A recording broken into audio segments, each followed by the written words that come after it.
అండి, నమస్తే. Welcome to my channel all rounder Bhargavi.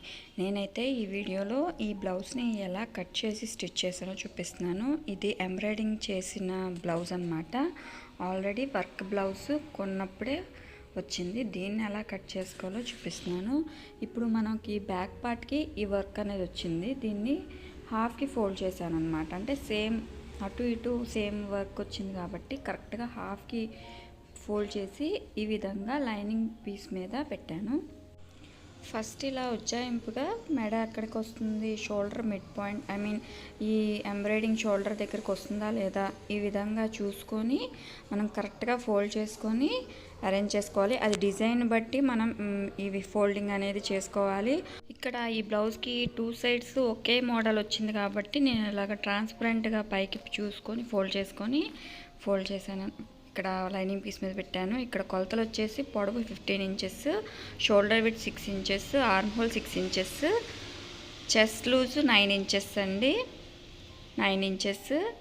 ఇక్కడ నెక్ పొడవు వచ్చి 9 ఇంచెస్ పెట్టాను. ఇక్కడ ఈ బ్లౌజ్ ఈ డిజైన్ వచ్చి పైకి ఉంది కాబట్టి ఈ బ్లౌజ్ డిజైన్ బట్టి నేను ఫోల్డ్ చేసి ఇక్కడ 9 ఇంచెస్కి డిజైన్ కట్ అయిపోతుంది. అందుకని చెప్పి నేను ఇంకొక కొంచెం పైకి మళ్ళీ 8 ఇంచెస్ దగ్గరికి ఇట్లా మార్క్ చేశాను అనమాట. ఈ విధంగా ఫోల్డ్ చేసి ఇలా అరేంజ్ చేశాను. ఇక్కడ ఇదిగో చూస్తున్నారు కదా, ఈ విధంగా ఇక్కడ షోల్డర్ దగ్గరికి ఈ బంచెస్ ఉండేలాగా ఫోల్డ్ చేశాను అనమాట. మన డిజైన్ బట్టి మన ఫోల్డింగ్ అనేది ఉంటుంది. ఇక్కడ నెక్స్ట్ డ్రా చేసేస్తున్నాను. కొంచెం పైకే, ఎందుకన్నా మంచిది కట్ చేసుకోవడానికి వీలుగా ఉంటుంది కాబట్టి పైకే మార్క్ చేసి గీసాను. ఈ విధంగా కట్ చేసేసుకోవాలి. ఫస్ట్ లైనింగ్ కట్ చేసేసుకున్న తర్వాత మెయిన్ ఫ్యాబ్రిక్ దీని ప్రకారము కట్ చేసుకోవాలి. ఈ బ్లౌజ్ని ప్రిన్సెస్ కట్ బ్లౌజ్ కింద కుడదాం అనుకుంటున్నాను. సో ఈ కటింగ్ ప్రకారము ప్రిన్సెస్ కట్ కూడా కట్ చేసుకోవచ్చు. బ్యాక్ పార్ట్ ప్రకారము ఫ్రంట్ పార్ట్ ఇదిగోండి, బ్లౌజ్కి ఇక్కడ బ్యాక్ పార్ట్ కట్ చేశాను కదా, సో ఇటు సైడ్ ఫ్రంట్ పార్ట్ వేసాను, ఇక్కడేమో హ్యాండ్స్ కట్ చేయాలి. ఇక్కడ ప్రిన్సెస్ కట్ సరిపోతుందా అని మీకు డౌట్ రావచ్చు. సరిపోతుందండి, పర్ఫెక్ట్గా వస్తుంది. ఫస్ట్ బ్యాక్ పార్ట్ ఇలాగా వీడియోలో చూపిస్తున్నట్టు సేమ్ అలా వేసేసుకోండి. చాలా ఈజీగా కట్ చేసి కుట్టేసుకోవచ్చు మన బ్లౌజ్ మనమే. ఇక్కడ ఈ చివరన ఒక 1.5 ఇంచ్ ఎక్స్ట్రా ఖర్చు పెట్టాలి. తర్వాత ఇక్కడి నుంచి ఇక్కడికి ఇలాగా క్రాస్గా ఒక లైన్ డ్రా చేసేసేయాలి. మనకి షేప్ బెల్ట్ వేయటము, డార్స్ పెట్టుకోవటము కష్టం అనుకునే వాళ్ళకి ఇక్కడ పైకి ఒక 1/2 ఇంచ్ క్రాస్ పెట్టుకోవాలన్నమాట. అలా కష్టం అనుకునే వాళ్ళకి ఇది చాలా ఈజీ కటింగ్ అనమాట ప్రాసెస్. ఈ విధంగా బ్యాక్ పార్ట్ ఏ విధంగా ఉంటుందో ఫ్రంట్ పార్ట్ కూడా అదే విధంగా. ఇక్కడ నెక్ మనం 6 ఇంచెస్ పెట్టుకుంటాం. ఫ్రంట్ పార్ట్కి వచ్చేసరికి అలా 6 ఇంచెస్ దగ్గర మార్క్ చేసుకొని నేను డ్రా చేస్తున్నాను అనమాట. ఆర్మ్ హోల్ కానీ మొత్తం బాడీ పార్ట్ కొలత మొత్తము ఫ్రంట్ పార్ట్ ప్రకారమే ఇక్కడ మనం షేప్ బెల్ట్ బ్లౌజ్కి కానీ దీనికి కానీ ఇలా గీసేసుకోవాలన్నమాట. ఇక్కడ ఆర్మ్ హోల్ మటుకు కొంచెం డౌన్ గీసుకోవాలి ఫ్రంట్ పార్ట్కి వచ్చేసరికల్లా. సో ఫస్ట్ బ్యాక్ పార్ట్ లాగా గీసుకున్న తర్వాత ఆర్మ్ హోల్ ఒక 1/2 ఇంచ్ ఈ విధంగా మార్క్ చేసుకొని 1/2 ఇంచ్ ఇలా కిందకి డ్రా చేసుకోవాలి. అప్పుడు ఆర్మ్ హోల్లో ఫ్రంట్ వైపు తిత్తులు అనేది ఉండదు. ఇది ప్రిన్స్ కట్ బ్లౌజ్ కదా, సో ఇక్కడ 4 ఇంచెస్ దగ్గర మార్క్ చేసుకోవాలి. అలానే ఇక్కడ 4 ఇంచెస్ నిలువు మార్క్ చేసుకోవాలి. తర్వాత ఈ కింద వైపున 2 ఇంచెస్ దగ్గర మార్క్ చేసుకోవాలి. పైకి ఒక 2 ఇంచెస్ దగ్గర మార్క్ చేసుకోవాలి. ఈ 2 ఇంచెస్ దగ్గర నుంచి ఈ 4 ఇంచెస్కి ఈ విధంగా కర్వ్ తీసుకొని ఈ కర్వ్ని ఆర్మ్ హోల్కి కలిపేయాలి. అంతే, ఈ విధంగా కట్ చేసుకోవాలి. ఇక్కడ 2 ఇంచెస్ దగ్గర క్లాత్ ఉంది కదా, దీనికి ఎక్సెస్ ఈ చివరన పెట్టుకున్నాం అనమాట. సో బ్యాక్ పార్ట్ లాగానే ఫ్రంట్ పార్ట్ కూడా మార్క్ చేసేసుకొని ఈ విధంగా మార్క్ చేసుకొని కట్ చేసుకోవాలి. సో ఇప్పుడు మనం మొత్తం క్రాస్ కటింగ్ చేసేస్తున్నాను. ఇక్కడ పైకి క్రాస్ తీసుకోవాలి. సో ఈ విధంగా మార్క్ చేసుకొని కట్ చేసేసిన తర్వాత దీని ప్రకారము మెయిన్ ఫ్యాబ్రిక్ కట్ చేసుకోవాలి. ఇక్కడ ఈ బిట్ అనేది తీసేసేయాలి. 2 ఇంచెస్ దగ్గర క్లాత్ ఉంది చూస్తున్నారు కదా, ఈ విధంగా కట్ చేసేసుకొని ఈ పార్ట్ తీసేసేయాలి. అంతేనండి, చాలా ఈజీగా ఫ్రంట్ పార్ట్ కట్ చేసేసుకోవచ్చు. ఇక్కడ మిగిలిన క్లాత్తో ఇప్పుడు హ్యాండ్స్ కట్ చేస్తున్నాను. ఇక్కడ అతుకులు కానీ ఏం పడవండి. ఈ విధంగా కట్ చేసుకుంటే 36 బ్లౌజ్కి 36 సైజ్ బ్లౌజ్కి ఇప్పుడు నేను పొడవు బుట్ట చేతులు పెడుతున్నాను. పైకి పొడవు మొత్తము 11 ఇంచెస్ ఉంది. ఇక్కడ 3 ఇంచెస్ ఏమో బుట్టకి తీసేస్తున్నాను. 8 ఇంచెస్ దగ్గర మార్క్ చేస్తున్నాను. 8 ఇంచెస్ దగ్గర మార్క్ చేసుకొని ఇదిగోండి ఇక్కడ 3 ఇంచెస్ ఇది బుట్ట అన్నమాట. Puff లెగుస్తుంది 3 inches. సో మనకి కొలత వచ్చేసి 8 ఇంచెస్. సో ఈ చివరి కూడా 8 ఇంచెస్ మార్క్ చేసుకొని ఇక్కడ చూడండి 9 ఇంచెస్ కరెక్ట్గా ఆర్మ్ హోల్ 9 ఇంచెస్ 18 ఇంచెస్ ఉందన్నమాట. ఇక్కడ డౌన్ 3 ఇంచెస్ దగ్గర మార్క్ చేసుకొని ఇక్కడ 1 ఇంచ్ దగ్గర మార్క్ చేసుకొని ఇక్కడ నుంచి డౌన్ ఈ విధంగా కర్వ్ తీసేయాలన్నమాట. ఇక్కడ పఫ్ కోసం 3 ఇంచెస్ దగ్గర మార్క్ చేసుకున్నాం కదా. సో అడ్డం కూడా 3 ఇంచెస్ దగ్గర మార్క్ చేసుకొని ఈ పైన ఈ విధంగా కర్వ్ తీసుకోవాలి. ఇది బుట్టకనమాట. ఈ విధంగా కట్ చేస్తే పఫ్ కొంచెం పైకి లెగుస్తుంది అనమాట. ఇక్కడ 6 ఇంచెస్ దగ్గర మార్క్ చేసుకొని ఖర్చు 1.5 ఇంచెస్ దగ్గర మార్క్ చేస్తున్నాను. మనకి ఆర్మ్ హోల్ లెంత్ ఎంతో ఇక్కడ ఉజ్జాయింపుగా మార్క్ చేసుకొని ఇక్కడికి నేను డ్రా చేస్తున్నాను 8.5 ఇంచెస్ దగ్గర. కొంచెం ఏమన్నా క్లాత్ పడితే అక్కడ చివరన కొంచెం అడ్జస్ట్ చేసుకోవాలి. కొంచెం అతుకులు పడతాయి అన్నమాట, అంతేను, ఎక్కువ ఏమీ పడవు. కావాలంటే వేసుకోవచ్చు, లేకపోతే ఖర్చులోకి వెళ్ళిపోతాయి కాబట్టి వదిలేసుకోవచ్చు. మన బ్లౌజ్ మనమే స్టిచ్ చేస్తే కనుక మాత్రమే. ఇప్పుడు లైనింగ్ పీసెస్ మొత్తం కటింగ్ ప్రాసెస్ కంప్లీట్ అయింది. ఈ పీసెస్ మాత్రమే మిగిలినాయి అనమాట. సో ఇవి పక్కన పెట్టేసేసి మెయిన్ ఫ్యాబ్రిక్ మీద ఇప్పుడు లైనింగ్ పీస్ వేసి జాగ్రత్తగా కట్ చేసేసేయాలి.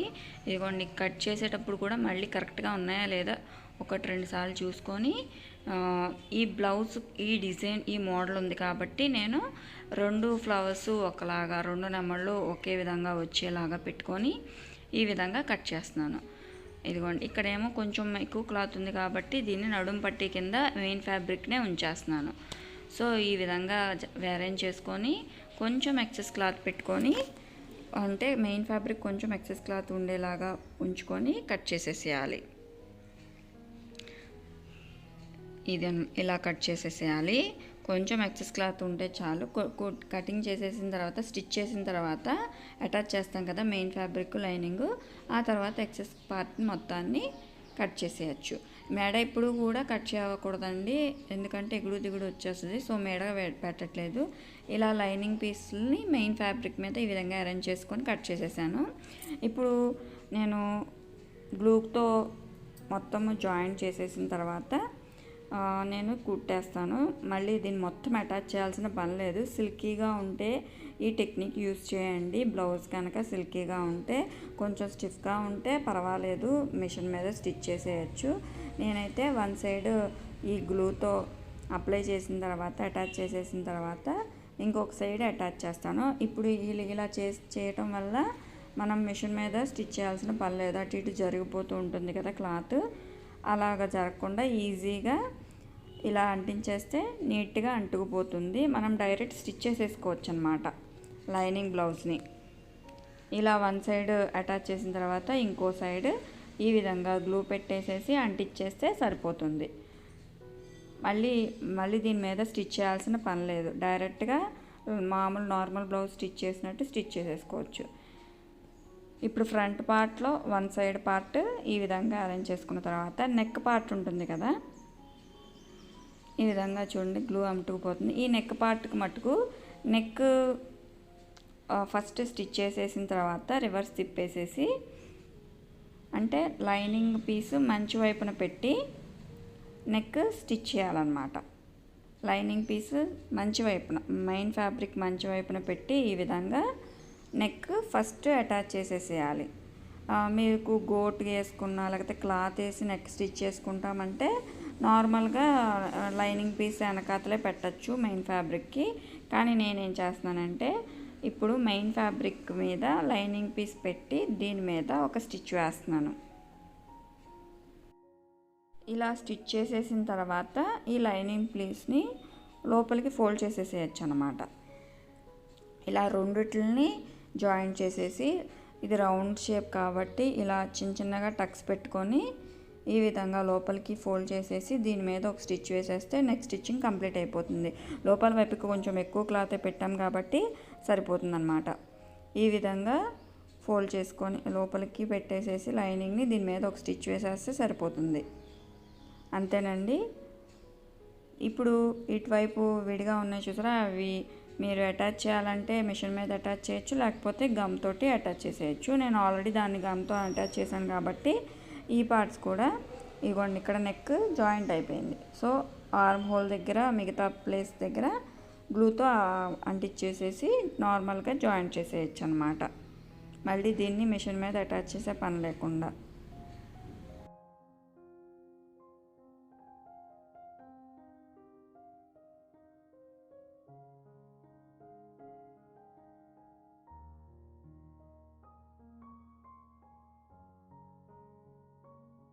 ఇలా అటాచ్ చేసేసిన తర్వాత ఎక్సెస్ పార్ట్ని మొత్తము ఈ విధంగా కట్ చేసేసి కొంచెం డ్రై అయిపోతే ఆరితే చాలండి. చూడండి అతుక్కుపోయింది, అంతే అతుక్కుపోతుంది. తర్వాత మామూలుగా ఇందాక అంటించాం కదా ఫస్ట్, ఆ పీస్ని ఈ పీస్ని అటాచ్ చేసేయచ్చు. ఇదిగోండి ఇక్కడ దీనికి కూడా ఎక్సెస్ క్లాత్ కట్ చేసేసాను. ఈ విధంగా ఏ పీస్కి ఆ పీసు కరెక్ట్గా చూసుకొని అంటించేసే, రెండు దీని మీద ఏం స్టిచ్ వేయలేదు, అంటించాను కాబట్టి సేమ్ జాయింట్ చేసేస్తున్నాను అనమాట. డైరెక్ట్గా జాయింట్ చేసేస్తున్నాను. ఈ విధంగా మొత్తం జాయింట్ చేసేస్తే ఇదిగోండి ఇది ప్రిన్సెస్ కట్ ఈ విధంగా వస్తుంది అనమాట. ఇలా అనమాట. ఇదే విధంగా ఇంకో పార్ట్ కూడా అటాచ్ చేసేసుకోవాలి. ఇంకొక డబల్ స్టిచ్ కూడా వేసుకోవచ్చు. ఇప్పుడు బ్యాక్ పార్ట్ని మనం ఫస్ట్ మంచి వైపున లైనింగ్ పీస్ ఈ విధంగా అరేంజ్ చేసుకొని ఫస్ట్ నెక్ స్టిచ్ చేసేయాలి. ఇక్కడ నడుం పట్టీకి ఇదే క్లాత్ వేసేసాను ఉంచేసాను అన్నాను కదా, సో అది ఉంచేసేసి కరెక్ట్గా చూసుకొని ఫస్ట్ నెక్ మొత్తం అటాచ్ చేసేయాలి. ఇలా ఫస్ట్ నెక్ అటాచ్ చేసేసిన తర్వాత ఇంకా ఏమన్నా మనం కిందకి జరుపుకోవచ్చు అంటే ఈ లైనింగ్ కూడా కట్ చేసుకోవచ్చు. ఫస్ట్ అటాచ్ చేసేసిన తర్వాత నెక్ కట్ చేసుకోవాలి మెయిన్ ఫ్యాబ్రిక్ది. ఇక్కడ నేను నార్మల్గా ఫస్ట్ కట్ చేసిన దాని ప్రకారము అటాచ్ చేసేస్తున్నాను. తర్వాత తిప్పి చూస్తే ఇంకా మనకి కిందకి జరపచ్చు అనిపించింది. సో తర్వాత నేను నెక్ వెనక్కి తిప్పినాక మార్క్ చేసుకొని ఇక్కడ మీకు జరుగుతుంది అనుకుంటే బాల్ పిన్స్ పెట్టుకోవచ్చు. నాకు కొంచెం అలవాటైన వాళ్ళైతే అవసరం లేదండి బాల్ పిన్స్. ఇదిగోండి ఇంకొంచెం కిందకి జరపచ్చు అనిపించింది, పైకి అయిపోయినట్టు అనిపించింది. సో అందుకని చెప్పి నేను ఫస్ట్ మార్క్ చేసుకొని ఎంతవరకు కిందకి జరపచ్చు అనేది దీని మీద మళ్ళీ ఇంకొక స్టిచ్ వేసాను అనమాట. మనం డైరెక్ట్ స్టిచ్ చేసేస్తే ఎక్కువ తక్కువలు వచ్చినా ఇలా అడ్జస్ట్ చేసుకోవడం కుదరదు. అందుకని చెప్పి ఫస్ట్ పైకే కుట్టేసేసిన తర్వాత ఇంకొంచెం కిందకి కుట్టచ్చు అని అనుకున్న తర్వాత కిందకి కుడుతున్నాను అనమాట. ఇప్పుడు ఈ కుట్టిన దాని పక్క నుంచి నెక్ కట్ చేసేసేయాలి ఈ విధంగా అనమాట.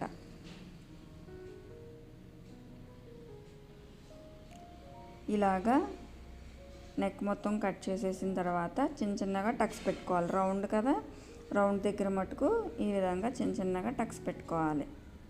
ఈ విధంగా మొత్తము టక్స్ పెట్టేసేసి చిన్న కట్ చేసేసిన తర్వాత రివర్స్ తిప్పేసేసి దాని మీద ఒక స్టిచ్ వేసేసేయటమే. ఇదిగోండి బ్యాక్ సైడ్ ఇలా ఉంది. ఇప్పుడు దీన్ని లోపలికి ఫోల్డ్ చేస్తే మంచి వైపుకి ఈ విధంగా వచ్చిందనమాట. చూస్తున్నారు కదా ఎంత నీట్గా వచ్చిందో నెక్ అనేది. ఇంతేనండి, చాలా ఈజీగా ఎంబ్రాయిడింగ్ బ్లౌజులు కానీ, మగ్గం వర్క్ బ్లౌజులు కానీ, మిషన్ ఎంబ్రాయిడింగ్ బ్లౌజులు కానీ ఈ విధంగా నెక్ స్టిచ్ చేసేసుకోవచ్చు. ఇప్పుడు దీని మీద ఒక స్టిచ్ వేసేస్తే బ్యాక్ పార్ట్ నెక్ అనేది కంప్లీట్ అయిపోతుంది. నేను ఇలా ప్లెయిన్గానే కుట్టాను, కావాలంటే పైపింగ్ వేసుకోవచ్చు. ఇక్కడ ఎంబ్రాయిడింగ్ ఉంది కాబట్టి పైపింగ్ వేసినా బాగోదు, అంత లుక్ రాదు. సో నార్మల్గా ప్లెయిన్గా స్టిచ్ చేసేస్తేనే బాగుంటుంది, లుక్ బాగుంటుంది అన్నమాట. ఈ విధంగా నెక్ మొత్తము దీని మీద ఒక స్టిచ్ వేసేసి తర్వాత ఆర్మ్ హోల్స్ అవి జాయింట్ చేసేసుకోవాలి. ఇప్పుడు బ్యాక్ పార్ట్ నెక్ అయిపోయింది. ఇప్పుడు నడుం బెల్ట్ ఎక్కువే ఉంచేసాను కాబట్టి దీన్ని ఇలా లోపలికి ఫోల్డ్ చేసేసి దీని మీద ఒక స్టిచ్ వేసేసుకోవచ్చు.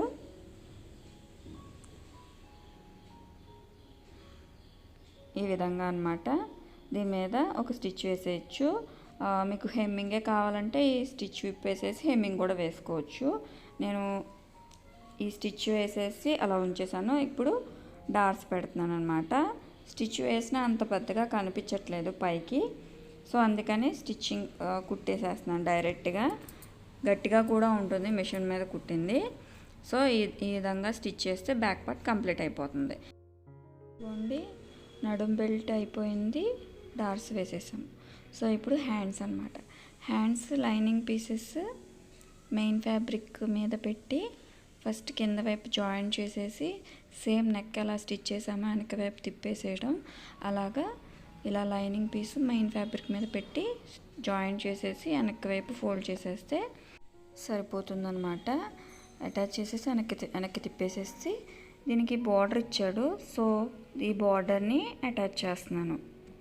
ఇలా ఈ బార్డర్ కూడా అటాచ్ చేసేసి రెండు వైపులా చుట్టూతోనూ మిషన్ మీద స్టిచ్ చేయొచ్చు, లేకపోతే ఇంతకుముందు ఫ్రంట్ పార్ట్కి గ్లూ అప్లై చేసి అటాచ్ చేశాను కదా, అలా అన్న స్టిచ్ చేసేయచ్చు.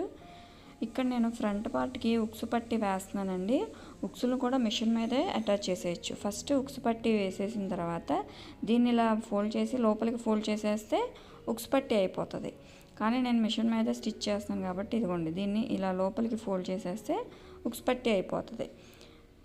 ఇప్పుడు దీని మీద ఇంకో క్లాత్ తీసుకొని ఒక 2 ఇంచెస్ క్లాత్ తీసుకొని ఫోల్డ్ చేసి మనం ఉక్సులు ఎక్కడెక్కడ అటాచ్ పెడతాము అనేది ఈ విధంగా మార్క్ చేసుకొని మెయిన్ ఉక్సు పట్టీకి 5 ఉక్సులు కొడతాం కదా, సో దాని ప్రకారము ఇంకో క్లాత్కి డబల్ లైన్ గీసుకోవాలన్నమాట. ఈ విధంగా ఎక్కడెక్కడ ఉక్సులు అయితే మనం పెడతామో అక్కడ ఇలాగ డబల్ లైన్ గీసుకొని ఈ డబల్ లైన్ మీద రఫ్ లాగాలన్నమాట. కరెక్ట్గా ఈ డబల్ లైన్ మీదే ఈ విధంగా స్టిచ్ చేయాలి. ఫస్ట్ అటాచ్ చేస్తూ ఈ డబల్ లైన్ వచ్చేసరికల్లా ఈ పాదం మీద తిప్పుకొని ఈ విధంగా రఫ్ లాగాలి.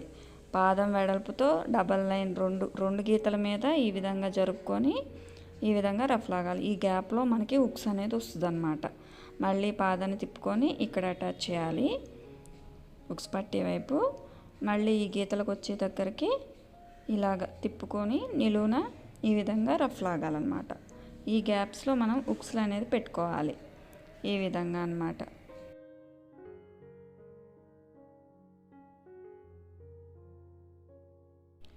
ఇలా స్టిచ్చింగ్ మొత్తం కంప్లీట్ అయిపోయిన తర్వాత ఇక్కడ ఈ గ్యాప్లో నుంచి ఉక్స్ని కొంచెం వెడల్పు చేసుకొని ఇలా లోపలికి పెట్టి ఇలా పైవైపు తీసేసుకుంటే ఉక్స్ ఈ గ్యాప్లో ఫిట్ అయిపోతుంది అనమాట. మనం రఫ్ లాగాం కదా 2 గీతల మధ్యలో, ఆ 2 గీతల మధ్యలో ఇలాగ ఫిట్ అయిపోతుంది అనమాట. ఉక్సులన్నిటిని పెట్టేసిన తర్వాత ఇలాగా ఉక్స్ పట్టి లోపలికి ఫోల్డ్ చేసేసి ఈ క్లాత్ని డబల్ పాదం మీదే ఈ విధంగా అటాచ్ చేసేసుకోవచ్చు. అప్పుడు ఉక్స్ పట్టితో పాటు ఉక్సులను కూడా మనం స్టిచ్ చేసేసాం. నడుం పట్టీకి హెమ్మింగ్ చేయాల్సిన పని లేదు, ఉక్సుల్ని చేత్తో కుట్టాల్సిన పని లేదు. ఇప్పుడు ఉక్సుల్ని కుట్టేసాము. అలానే ఇప్పుడు కాజాలను కూడా ఎలా స్టిచ్ చేసుకోవాలో చూడండి. ఫస్ట్ కాజా పట్టీని పైనుంచి వేస్తాం కదా, అలా కాకుండా ఇప్పుడు రివర్స్లో మనం మంచి వైపు కాకుండా లోపల లైనింగ్ వైపున ఈ విధంగా కాజా పట్టి అటాచ్ చేసుకోవాలి. పైన అలాగూ మెడ కట్ చేసేసాను మెడ కుట్టేసాం కాబట్టి ఇలాగ ఫోల్డ్ చేసుకోవాలి. ఇప్పుడు దీన్ని మంచి వైపుకి ఈ విధంగా తిప్పుకొని ఉక్సులు ఎక్కడెక్కడ పెట్టామో అక్కడక్కడ వీ షేప్న కుట్టుకోవాలి. ఫస్ట్ ఇది కదలకుండా ఈ చివరన ఒక స్టిచ్ వేసేసుకోవాలి. మనం కాజా పట్టీకి ఎలాగో డబల్ స్టిచ్ వేస్తాం కదా, అలానే అన్నమాట.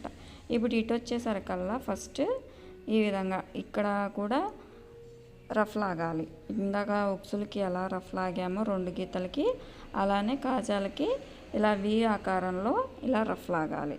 మళ్ళీ ఇక్కడ మొత్తం మనం ఇందాక ఫోల్డింగ్ ప్రకారమే ఉక్సుల్ని మార్క్ చేసుకున్నాం కదా, సో దాని ప్రకారమే ఇక్కడ కూడా మార్క్ చేసుకొని మీకు కావాలంటే చాక్ పీస్తో కానీ పెన్సిల్తో కానీ మార్క్ చేసుకోవచ్చు. నేను ఉజ్జాయింపుగా దీన్ని ఫోల్డ్ చేసే మార్క్ చేశాను కాబట్టి అలానే ఫోల్డింగ్ ప్రకారమే ఈ విధంగా ఎక్కడెక్కడ ఉక్సులు వస్తాయో ఆ విధంగా నేను ఇక్కడలా కాజాలు అటాచ్ చేసేసాను. అంతేనండి, ఉక్సులు అయిపోయినాయి, కాజాలు అయిపోయినాయి. ఇప్పుడు షోల్డర్స్ జాయింట్ చేసేసి హ్యాండ్స్ జాయింట్ చేసేయటమే. ఇదిగోండి షోల్డర్స్ ఎప్పుడు కూడా డబల్ స్టిచ్ వేసుకోవాలి. ఈ విధంగా వేసేసిన తర్వాత ఈ షోల్డర్ని కూడా అటాచ్ చేసిన తర్వాత ఇప్పుడు హ్యాండ్స్ జాయిన్ చేయాలి.